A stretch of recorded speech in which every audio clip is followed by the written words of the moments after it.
On nous tient prisonniers dans un brouillard qui intoxique chaque pensée avant qu'elle n'ose respirer. Ils sèment des mots comme des chaînes et nous marchons en silence sous un ciel qui ment. Ils parlent de vérité et vident notre bouche d'horizon. Ils mécanisent la peur, la politisent, la vendent au prix fort. On paye en sommeil, en regard détourné, en consentement mal joué. Ils redessinent nos limites avec des lignes d'encre froide pour scander notre obéissance. Mais nous sommes chair et mémoire, nous avons des veines qui battent et des souvenirs de liberté. Quelque part sous la poussière, une flamme bronche, elle n'est pas encore morte. Elle crie dans le noir, elle connaît nos noms, nos révoltes oubliées, nos rêves volés. Elle attend que l'on cesse de croire que le monde est offert, tout fait, que l'avenir est une marchandise étiquetée, que nos mains ne sauraient modeler, que nos pieds ne chercheraient pas la route. Nous avons été dressés à plier nos genoux devant l'abîme, à compter les cicatrices comme des fautes. On nous apprend la peur comme une langue maternelle.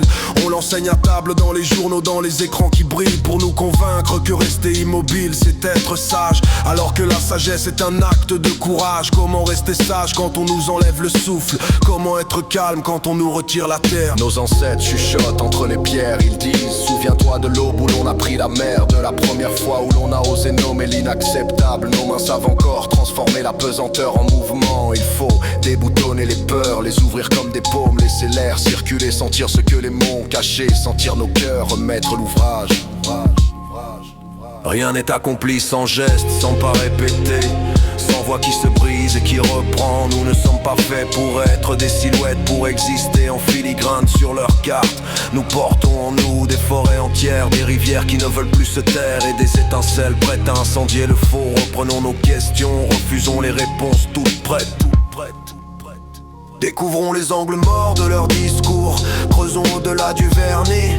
Cherchons la source plutôt que l'écran, retrouvons la fraternité dans les regards. Tordons les lois qui nous plièrent, remettons au monde son nom vrai. Ne laissons pas la peur gouverner nos choix, elle est une bête domestiquée par leur voix. Brisons les miroirs déformants qui nous tentent chaque matin. Retrouvons l'instinct de l'homme debout qui trace son propre chemin. Nos silences ne sont plus des oublis mais des colères qui s'organisent. Chaque mot récupéré est une pièce d'armure qui se fragilise. Regarde l'horizon, il n'appartient pas à ceux qui le vendent. C'est dans l'effort du refus que nos propres racines s'étendent. Nous ne demandons plus la permission d'exister sans leur cage.